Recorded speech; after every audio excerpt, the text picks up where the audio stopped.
Hello, welcome to Emotional Badass, where Moxie meets Mindful. I'm Nikki Eisenhower, life coach and psychotherapist, and your host. And on today's episode, we are discussing the 5 generations.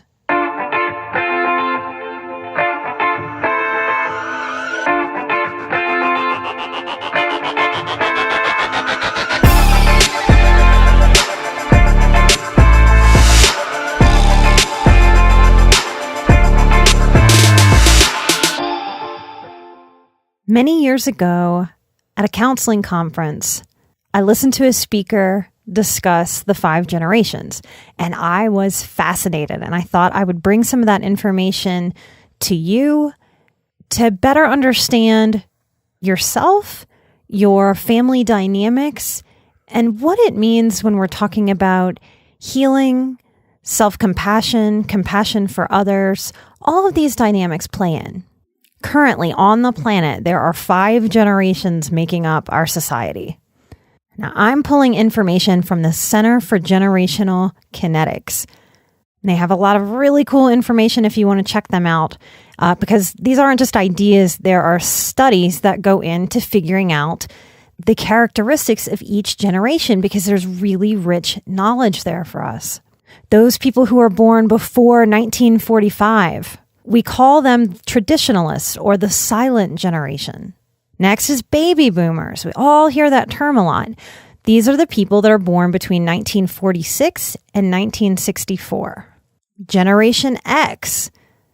Y'all are born between 1965 and 1976. And millennials that we hear so much about now are Generation Y, born 1977 to 1995. So I am sort of an old lady millennial. And then the youngest generation is Generation Z or iGen or Centennials.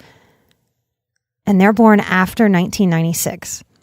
Now I'm going to talk a lot about the baby boomers today because many of us have boomers for parents. Now I'm an interesting case because I have boomer for a parent, but I was also raised by the silent generation. And when we talk about these things, we're talking in generalities. We're talking about these cohorts, these groups, these characteristics that groups share. So in a sense, we're talking about stereotypes of the different generations.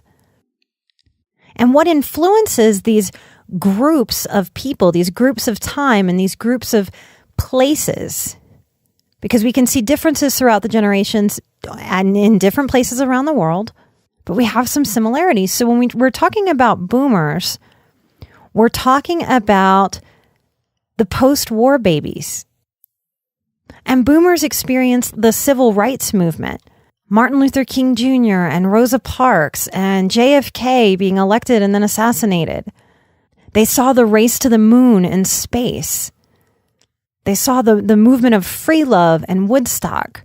Early in this generation, they saw Roswell and the sighting of aliens as part of what was happening in culture, in society, in the world.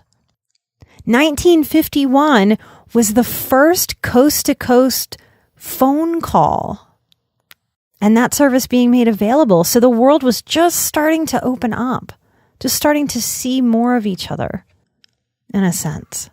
Believe it or not, the first sexual reassignment surgery happened in 1952 in Denmark. There was detonation of the first hydrogen bomb. They grew up in national emergencies.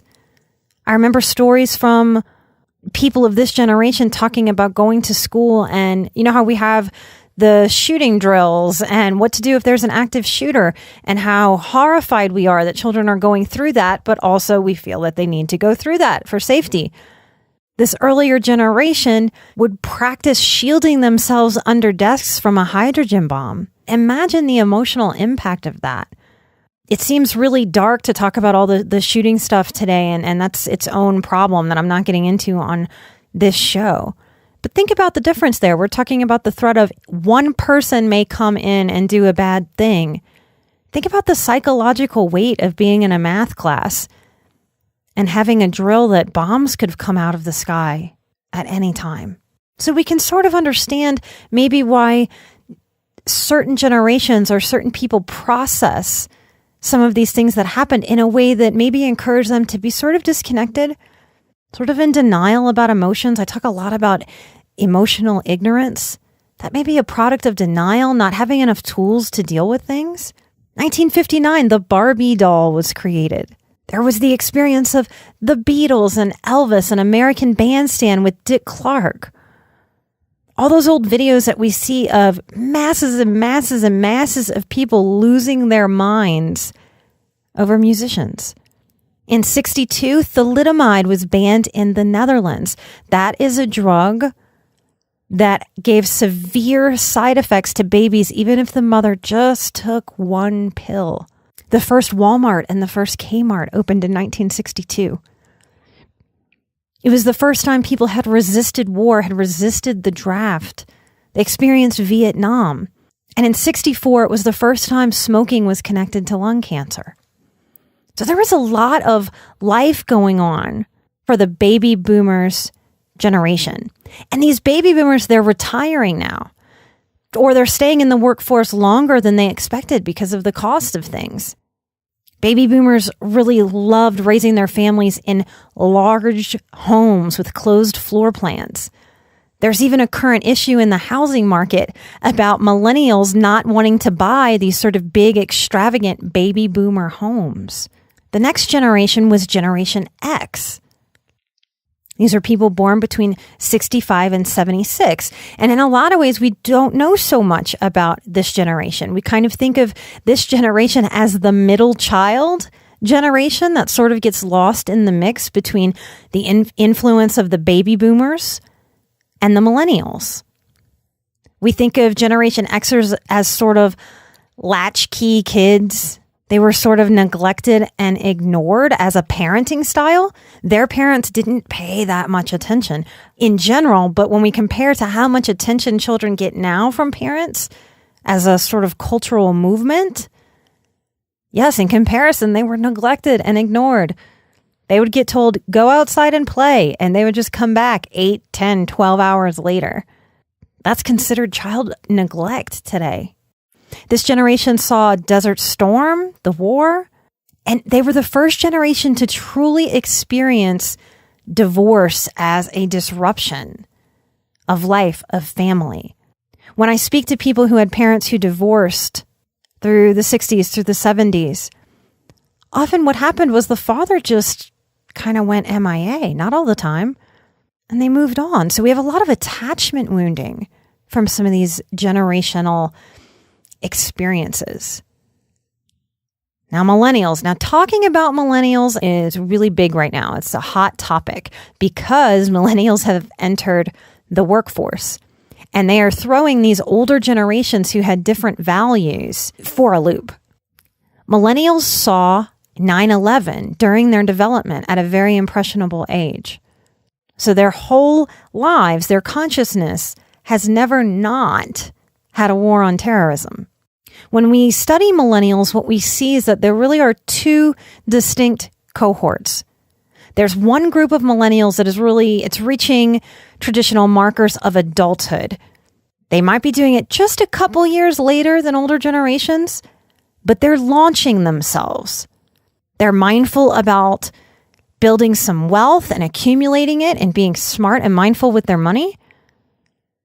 And they command more power and more raises. They advocate for themselves in the marketplace. They will switch jobs much faster than earlier generations that I believe from that war mindset. Really, if they got a good job, they stuck at it for life. And the millennial generation, we change jobs when we are dissatisfied. That's something that some of our elders don't understand, and they may see that as us taking opportunity for granted. So they have a very different lens than we may have. And we have different lenses than they have. The other cohort is a large group of millennials that are not creating what we call real world traction. Because their parents' generation wanted life to be easier than life was on them. They have overgiven to their millennials. They have overparented, which is leaving a large group of millennials without the skills to adult. Millennials are interestingly the most consistent group across the entire world. For the first time ever, we have more consistency because of tech. The ability to see people across the world in a video chat has made the world smaller. Even while population grows and there are more and more and more people on the planet, somehow we can connect to more and more people. And that's encouraging some consistency in trends. They communicate in very different ways. Texting, something other generations didn't have available. The way that we date is very techy. We evaluate a lot of choices, and that has pros and cons, right? We have so many choices to be grateful for as millennials, as the world has progressed. But also we have sort of a decision or an analysis paralysis because we have so many choices. In some ways we crave, I hear it all the time in individual session, especially as sensitive people who consider every angle or try, that we'd really just like 3 options sometimes. It's overwhelming to choose. This millennial generation has more voice and was encouraged to use that voice than previous generations. Maybe you've heard boomers in your life say things like, children used to be seen and not heard. That was a saying I heard a lot as a child. I'm talking over this microphone on this podcast. That's a very tangible, real way that we can see how being heard in voices, the Me Too movement, how that's developed. Millennials are the first generation with truly crippling college debt. I want to talk about that more in some future episodes. Millennials are environmentally conscious, and we're loyal once we decide to be loyal. And Generation Z, the youngest, we're just learning about you because you're still kiddos. But today's teenagers and young adults from 1996 to the present, if you were born in that period, there's been a lot of cultural and political change that's really unique to your generation. Same-sex marriages have been legal your entire consciousness. The economy has struggled, and that's been part of the national conversation your whole lives. This is the first generation that will never know a time when we didn't have a black president. Generation Zers, y'all want to be connected instantly and constantly. Of course you do. We can understand that. You've always been connected to the internet. Y'all want to make an impact on the world. Early indicators of your generation say that you are increasingly self-aware. If you are listening to this podcast, there's proof right there. There's a self-reliance that seems to pulse through this younger generation. Y'all are innovative and goal-oriented. And you may be more pragmatic than idealistic than the millennials. You tend to live much more of your entire lives through social media because you've never been around without it. In my field, we're a little scared about this. There's so many pros to technology, but so many cons. And we're working that out as a culture.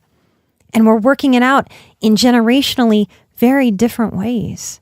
When I highlight some of these generational differences, I hope what you can do is sit back and look through these lenses at yourself, to look through these lenses at your parents, to gain a deeper understanding of how and why they parented you the way that they did, and then moving a layer up on the family tree, being able to look at your grandparents and understand their struggles, understand the limits to knowledge. They didn't have Oprah on TV. They couldn't Google the answer to any question they thought of. Allow that understanding of how your parents were parented to give you insight into your parents and then yourself. This is a very deep and profound way to understand, what am I doing as a person? What am I healing?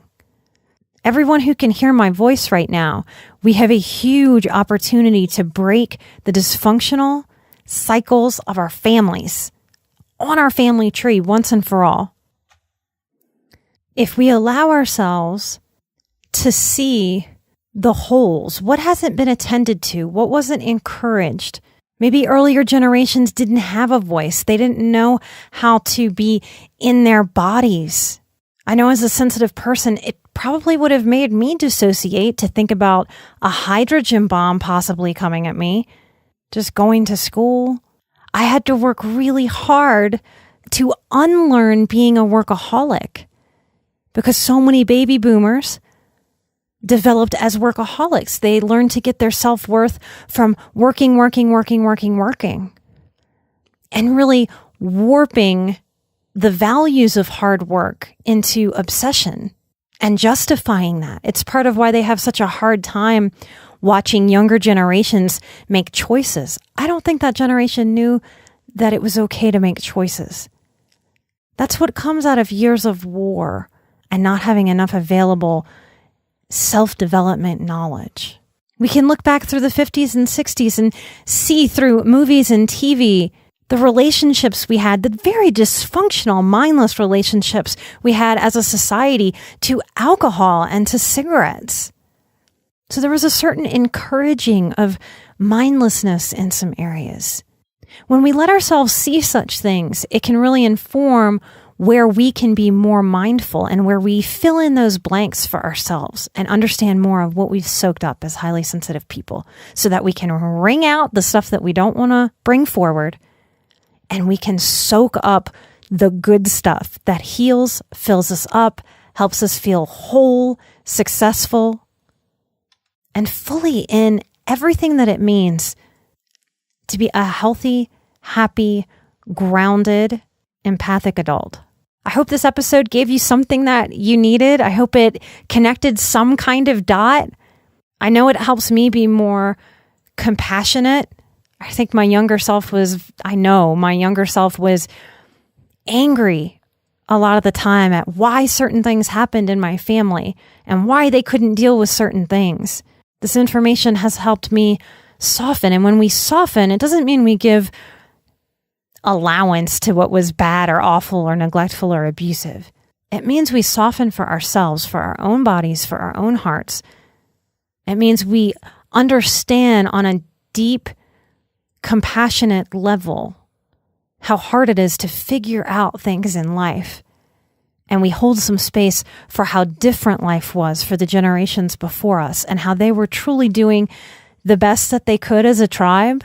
And each day when we make failures, when I have a current failure of falling and tripping over myself, that compassion that I've learned how to extend sort of backwards in my family tree, I have more self-compassion for myself now. So when we heal ourselves, we heal always on our family tree, even if that sounds hippy-dippy to you. When I do my healing, I'm healing me, Nikki the person, and spiritually, maybe even cellularly, I'm doing the healing that those earlier generations didn't get a chance to do. And those of you who are parents, who are bringing little humans into the world, the next generation, when you parent them from a healed, compassionate place within yourself, it's transforming for you and for them. Thank you for being here and being a person in the world that challenges yourself to do better. I don't know if I will ever find anything that sparks me more than that drive. I think it's the most beautiful thing in humanity, that drive of, okay, how do I do this better? How do I lift myself up? How do I lift up this next generation? That's truly how we make the world a better place. So we are being the change. Thank you, emotional badasses that are out there. I'm so happy to be your host. I want to thank some of you who have gotten on and written some beautiful 5-star reviews. Those of you who just get on and give that star, thank you. That really helps work that funky iTunes algorithm. It helps us stay high in the ratings. That helps more and more people find us. I have no idea how algorithms work, but I'm told that's how it works. Those of you who write comments know that I read them. More than read them, I hold them. They move me. So let's share some. Nolan911, thank you for your 5-star review. Thank you. Izzy in the H, I'm wondering if that's Houston. That's a little bit of old stomping grounds for me. I know we have a lot of listeners. Hi, Houston. You must be in alignment. So Izzy is talking about so many people recommending me to her. Yeah, energy is really strange and fascinating, y'all. It's amazing how when we step into alignment with something, just the universe tends to nudge us and nudge us and nudge us and nudge us until we say, yes, okay. All right, what do you have here for me? Thank you, Izzy. Brenna V. It's so helpful to me. Thank you for your review to hear that I sound plain and simple. One of the judgments I'm working through with myself is that I think I don't make sense sometimes, and then I listen back. That's part of the beauty and the growth edge for me doing this show is I listen and I think, oh, I do know what I'm talking about. That made sense. And that's a deep healing for me. Thank you for that acknowledgement. I'm so glad you're out there listening and you relate. Thank you. Nicole East, 22. You're new to the self-growth journey. Welcome to the tribe. I'm glad you found us. I hope to keep creating the safest space possible. I don't believe that there are perfectly safe spaces out there. I'd like to do an episode on that soon too. But I do. I try to hold and honor safe space for me and for you. I'm glad that comes through and you can feel that. I want to send a big, giant, emotional, badass hug to all of you who are listening, who are supporting the show on Patreon, who are participating in those live stream Q&As. I love them. I am an emotional badass. You are an emotional badass. And together, we are where Moxie meets mindful. I'll see you next time. Bye-bye.